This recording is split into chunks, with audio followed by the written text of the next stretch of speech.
प्रत्येक शनिवारी लाखो लोक आपल्या दुकानाबाहेर, घराच्या दारात आणि गाडीवर लिंबू मिरची का लावत असतात? खरंच यामुळे वाईट नजर दूर होते का? की आपण अनेक वर्षापासून एका गैरसमजावर विश्वास ठेवत आहोत?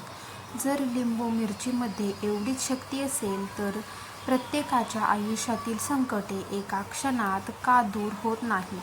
आणि सर्वात मोठा प्रश्न हा की या परंपरेमागे धर्म आहे की विज्ञान आहे, की अजून काही वेगळंच सत्य दडलं आहे? आजचा हा व्हिडिओ शेवटपर्यंत पहा, कारण शेवटी आपण असे सत्य जाणून घेणार आहोत जे कदाचित तुम्ही यापूर्वी कधीच ऐकले नसेल. लिंबू मिरचीची सुरुवात नेमकी कशी झाली? भारतीय संस्कृतीत अनेक परंपरा शेकडो वर्षापासून चालत आल्या आहेत. त्यापैकी एक म्हणजे लिंबू मिरचीची लावण्याची प्रथा. काही लोक ती धार्मिक श्रद्धेने पाळतात, तर काही जण ती एक परंपरा म्हणून पुढे चालवत आहेत.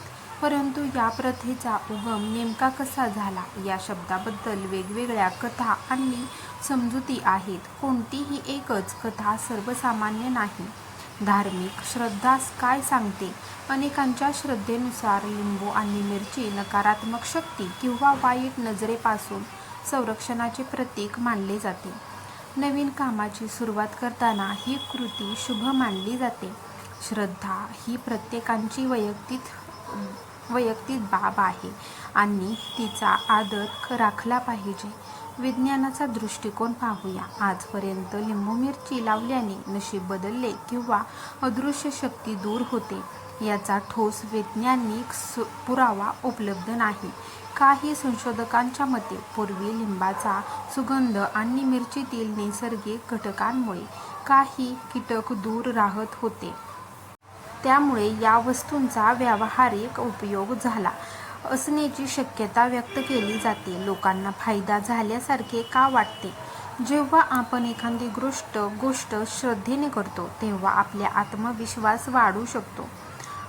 सकारात्मक विचारांमुळे आपण निर्णय अधिक शांतपणे घेतो आणि त्यांचे चांगले परिणाम जाणवू लागतात. म्हणून काही लोकांचा हा उपाय प्रभावी वाटू शकतो. खरे रहस्य पाहूया. रहस्य लिंबू किंवा मिरचीमध्ये नसून आपल्या विचारांत आणि कृतीत आणि सातत्यपूर्ण प्रयत्नात आहे. श्रद्धा मनाला आधार देऊ शकते, पण यश मिळवण्यासाठी मेहनत, योग्य नियोजन आणि प्रामाणिकपणा आवश्यक असतो. तर मित्रांनो, आता प्रश्न तुमच्यासाठी.